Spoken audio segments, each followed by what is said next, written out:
Hi and welcome to the Omega Caliber 865 Chronostop rebuild, and we begin by fitting the new mainspring to the barrel. It's essential to note which way the mainspring winds in the barrel on removal. If you forget or you're unsure for any reason, then you can always check by looking at the barrel arbor and see which side the hook faces.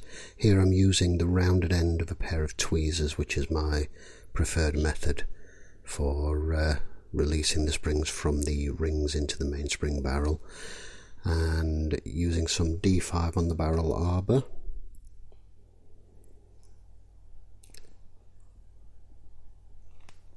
The lid is then snapped into place.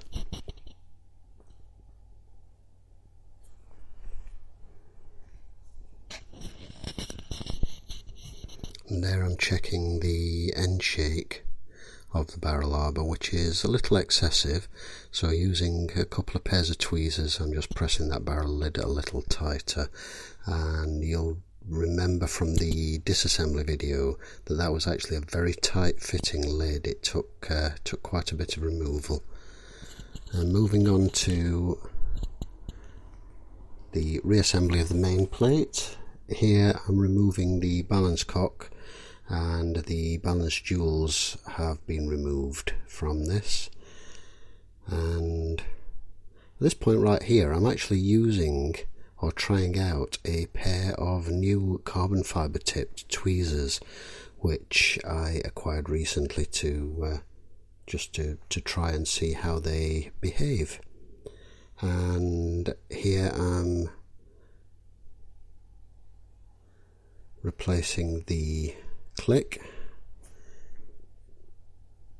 before replacing the crown wheel and various components on the underside of the 3/4 bridge.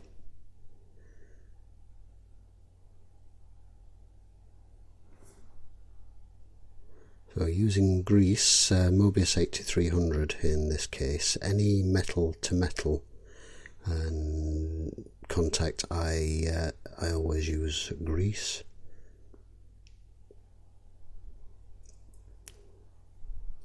And a couple of spots on the underside of the crown wheel. You can see the wear that's already existing on the plate there from the crown wheel and from the ratchet wheel, and then a little bit of grease also on the plate there. The entire plate is then turned upside down and the securing screw fitted from the top side.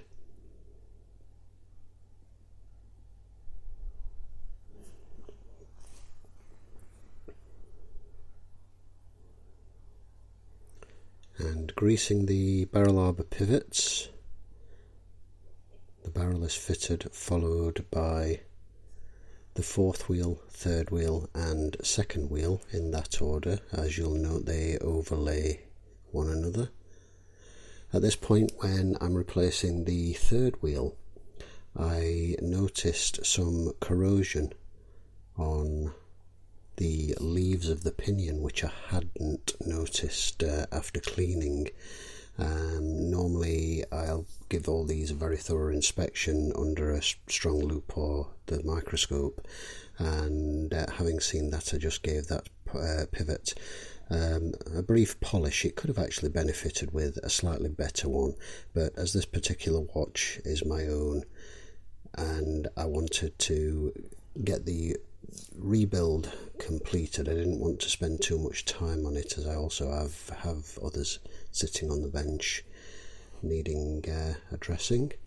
So I'm fitting the 2nd wheel here and lubricating that with D5.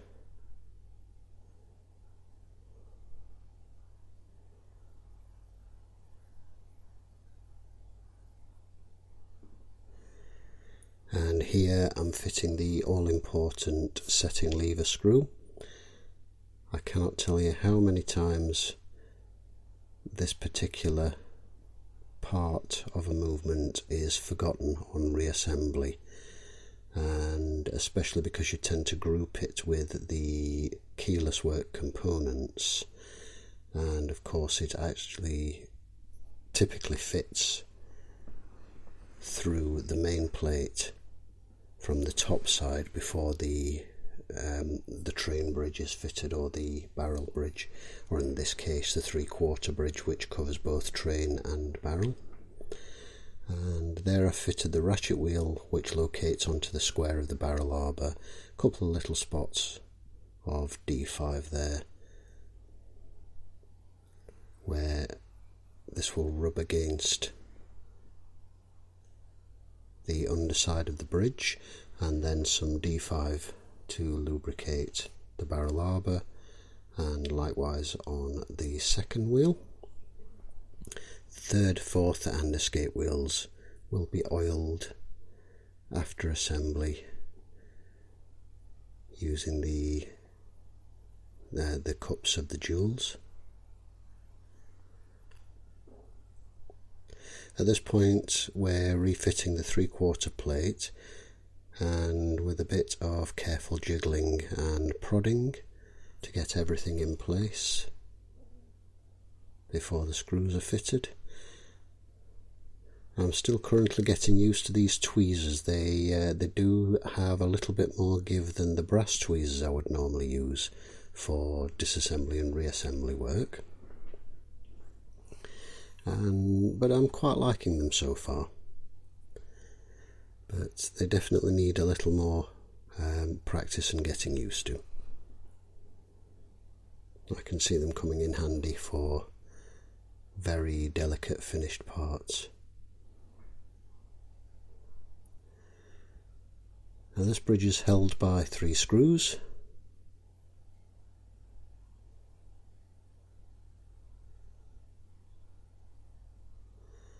All of the same length. There's a 4th screw which secures the escape wheel bridge, and that is also the same length.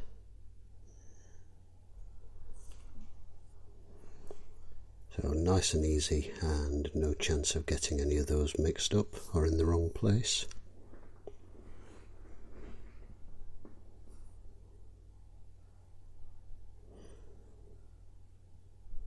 Overall, I'm very pleased with this movement in general. It's a very nicely thought out movement, very well made and beautifully decorated. Unfortunately, some scratches from previous work, as you can see on the top of the bridge there, which is a shame, but it's certainly better than many vintage watches I've disassembled, and some of them looking like they've been attacked by a blunt hatchet. It's a very, very nice movement altogether, and very well thought out, and not too many dissimilar fasteners and such, which you often find a lot on old Swiss chronos. Here I'm fitting the escape wheel and the escape wheel bridge, being very careful to locate the pivot. The escape wheel pivots tend to be very, very small, very fragile generally on most watches, and accordingly very easy to break if you're not too careful. And before I tighten that down fully, just giving that a bit of a prod at the barrel to make sure everything spins freely. Moving around to the dial side, here I'm just applying some D5 to the dial side train pivots and to the cannon pinion, or rather to the second wheel post before fitting the cannon pinion, that is.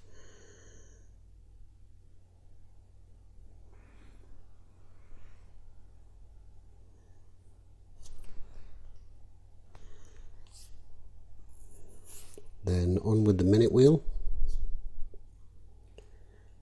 and the 2 intermediate wheels. As mentioned, there's a slight chamfer on the upper side, which is used like an oil sink. However, it doesn't really matter too much because you can oil the posts or grease the posts before fitting these. Here I'm fitting the setting lever, and this will allow me to use the stem to retain the winding pinion and the clutch, as you can see here, and this keeps this all neatly in place while I fit the yoke spring and the setting lever spring.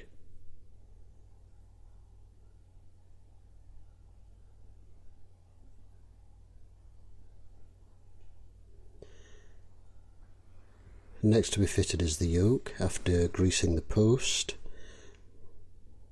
and just off screen there, unfortunately, apologies for that, I was just applying a bit of grease to the channel of the sliding pinion or clutch, and then a bit of grease at the contact points between the setting lever and the yoke. Here I'm fitting the yoke spring using a piece of pegwood to hopefully prevent ping, which was successful in this instance. A little grease is added at the contact point of the spring to the yoke, and then the setting lever spring is placed in position and is secured with its 2 screws.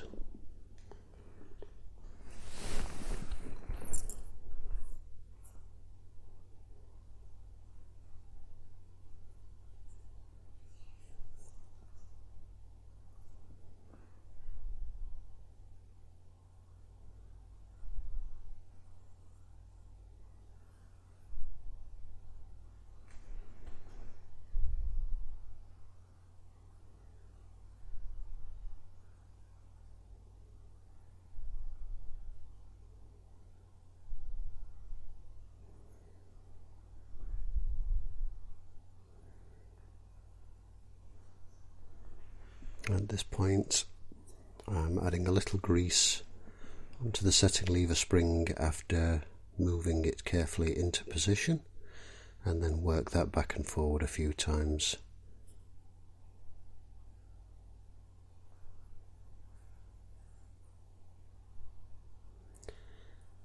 Next thing to be done before moving back to the upper side is oiling the pivots of the 3rd, 4th and escape wheels, and then we move back to the upper side and begin to fit the chronograph components, beginning with the spring in the channel that you see there.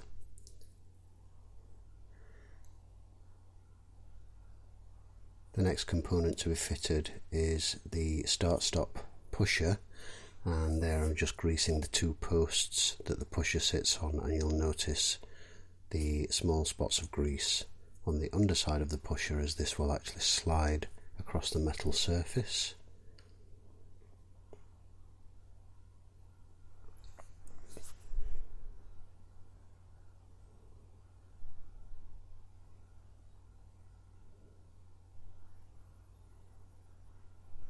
And you can see there, that's one area where these 3D printed holders can be a little awkward, in that sometimes you need a little extra space for things that overhang, such as the pusher actuator mechanism there, hence the slot that's cut out in this holder. As it turned out, I actually cut the extra slot out in that holder for a Seiko chronograph at some point, and it just happened to fit nicely. So there I'm fitting the chronograph on a tension spring.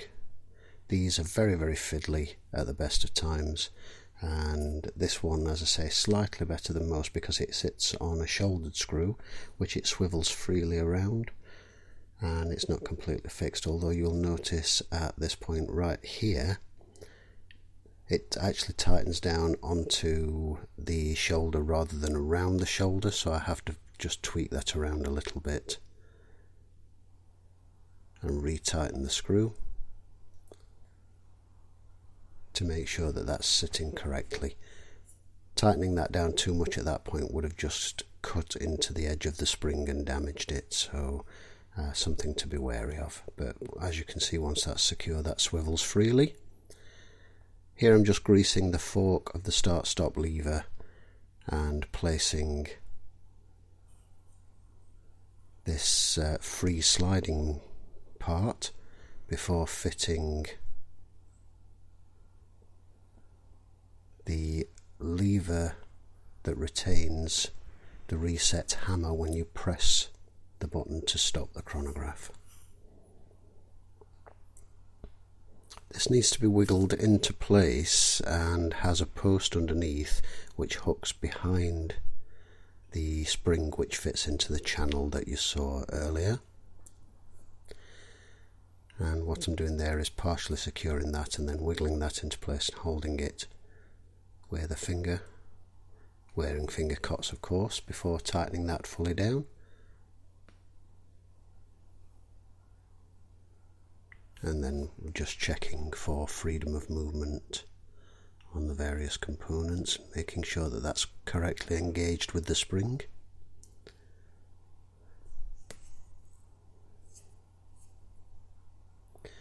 Here we begin to fit the mechanism which operates against the free sliding part.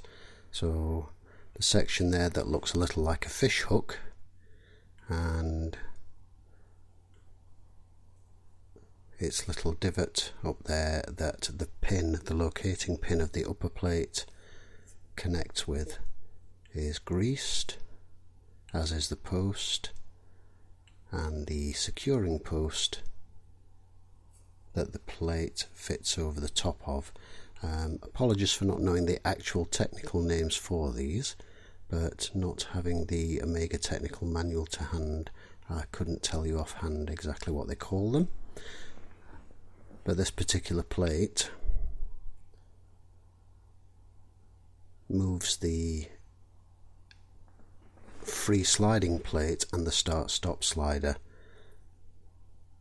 back to the start position and bears against the pin in the free sliding plate. This one's a little bit tricky to install because it has to engage with the spring underneath and also fit over and then lock into the pin of the free sliding plate.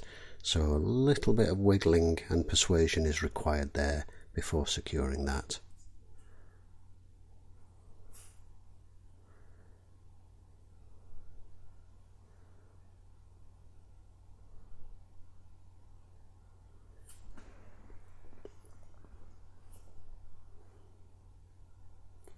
The next part is the cam, which operates the clutch mechanism, the coupling clutch mechanism. And this is composed of two parts: the lower plate, which has a hole, the upper plate has a peg which locates into that hole.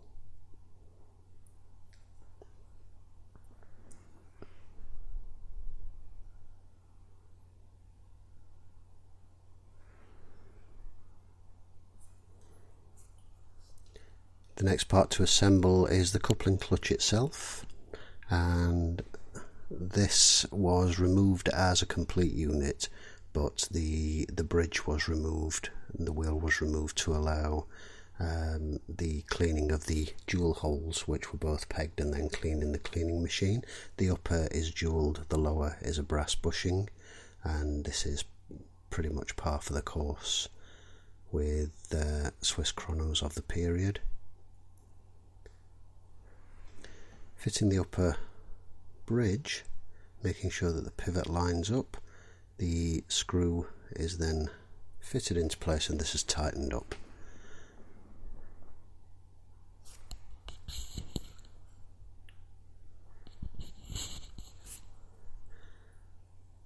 Once tightened, the wheel is checked for freedom of movement, and then both of the jewels are lubricated with 9010. The post of the coupling clutch is lubricated with D5 or grease, and placed into its hole, and then a small amount of grease on the edges of the securing screw hole.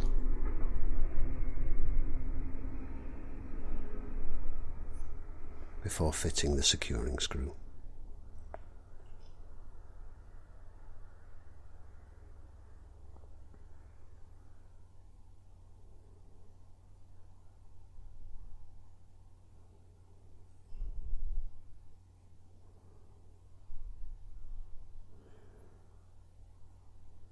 Once more, a little bit of grease on the contact points. Anywhere where metal slides against metal should be greased. And then the return spring for the coupling runner is fitted into place. You'll note initially it's laid over the top of the coupling runner until I've got a few threads of the screw tightened in, at which point I can grease and then move into place the face of the return spring.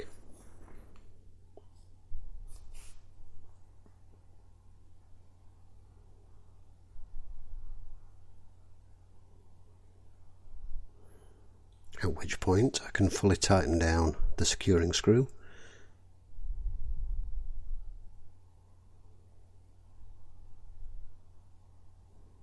And then a little bit of Rodico to clean up excess grease. This is the reset hammer, and you'll note that I'm applying a little bit of grease there to the pin at the back, and the arm that sits underneath it with the slightly hooked end retains this hammer, using that hooked end when the chronograph pusher is pressed in to stop the chronograph, and then once it's released that lifts up, allowing the hammer to drop back down onto the heart. There I'm just checking the full motion of the hammer and the various components before fitting the tensioning springs to make sure that nothing is binding or catching or fitted incorrectly. At this point we can fit the double stacked tensioning springs, the lower one which bears on the cam, the operating cam, which is a 2-position switch as it were for the on-off operation, and then the hammer reset spring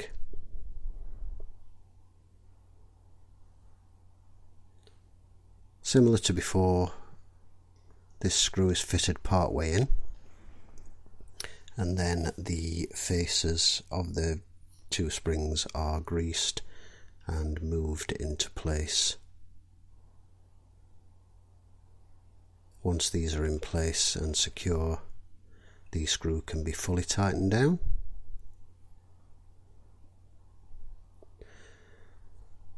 I will note at this point that I haven't actually shown every bit of the greasing or oiling process, just hopefully enough to demonstrate the relevant procedure. As you can see, that's applying grease to the start-stop cam mechanism. Here I'm adding a couple of tiny drops of 9010 onto the prongs of the tension spring, and here I'm greasing the heart of the chronograph runner. This is my preferred method of lubricating chronograph runner hearts, and this is the way that I was taught, and using a piece of pegwood which is soaked in grease. This is rubbed around the chronograph heart. There are some instances where this is not possible, such as the Seiko 6139, where you physically cannot get in there, and in that case I would lubricate or grease the faces of the hammers instead.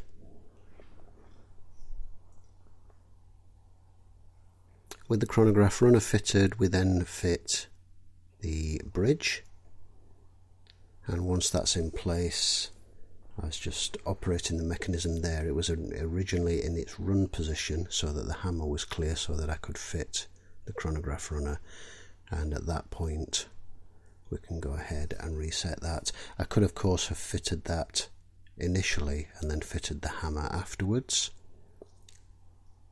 but as long as you don't force anything, it will work fine either way. Final part of the chronograph mechanism is the driving wheel, which fits on the extended fourth wheel pivot. This is located into place, making sure it binds correctly with the coupling clutch wheel, and that's pressed on using a stake in the staking set to ensure that it's pressed on square and evenly. And there I was just testing the operation and free spinning, which you may have noticed it was binding slightly with the chronograph engaged, and it did need a little bit of adjustment. Thankfully on this particular movement there are only two eccentric screws, both very obvious because they're flat-sided, one for the coupling clutch to extended fourth wheel pivot meshing, and then one for the coupling clutch wheel to chronograph runner meshing, so nice and easy to adjust. And here we're fitting the pallets.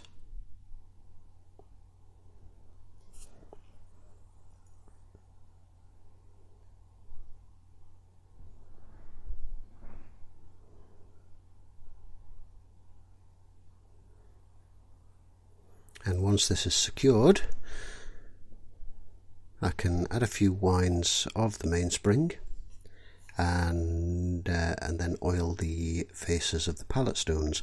This is done underneath a microscope, so it's not something I have the ability to film, but there are many good videos on YouTube that show this process.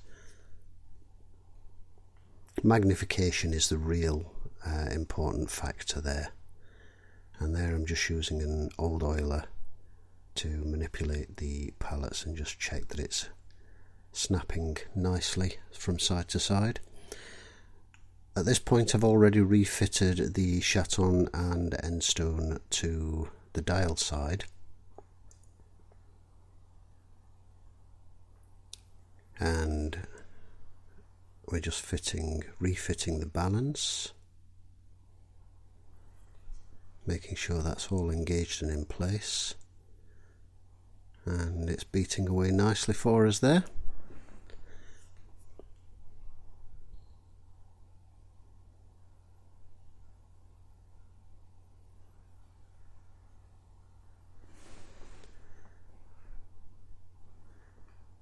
And then next is the oiling and fitting of the balance stone on the balance pivot dual chaton and end stone on the balance side.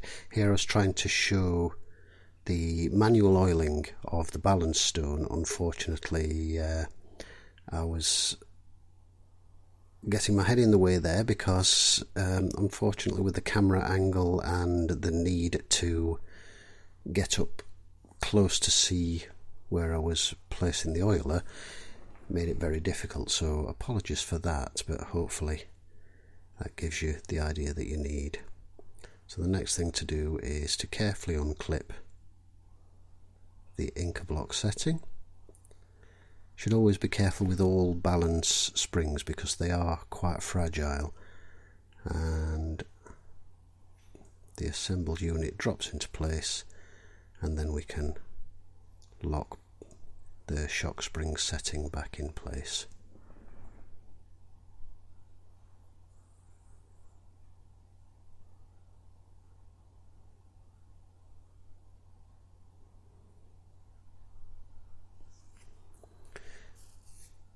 At this point here I can give the mainspring a full wind.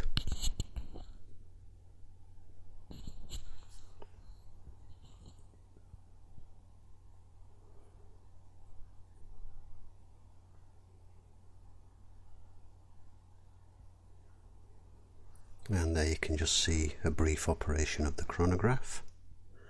This is after it's been adjusted.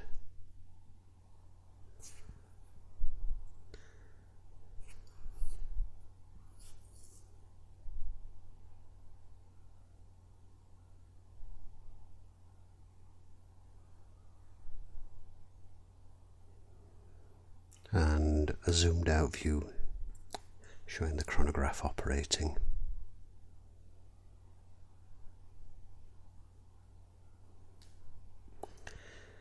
This particular shot was to show a twist in the hairspring, in the balance spring, which hopefully you can just make out there, and this was having an effect on the running, as you could imagine. So the hairspring needed to be removed and corrected and tweaked and then refitted, which was done.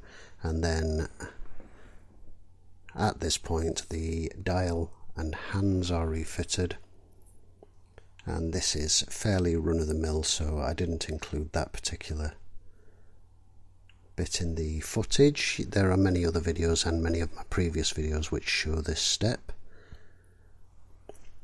The movement's recased,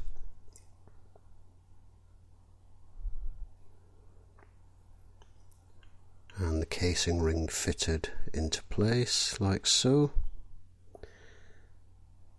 The case itself was cleaned and the chronograph pusher stripped and cleaned, and new seals fitted to the chronograph pusher, the crown and the case back.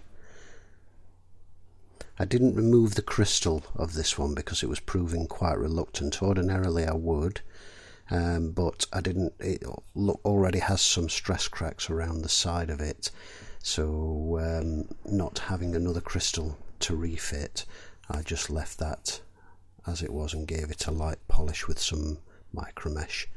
And there's the operation of the chronograph. There I'm greasing the stem after cutting it to length. This of course is the new stem.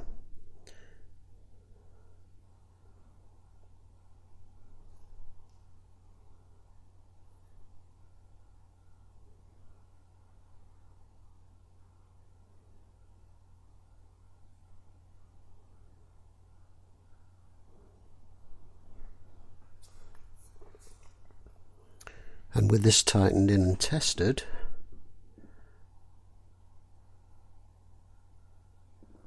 and the movement securing screws in place, I then go ahead and fit a new case back seal, which is greased with silicone grease, and then the case back is tightened down.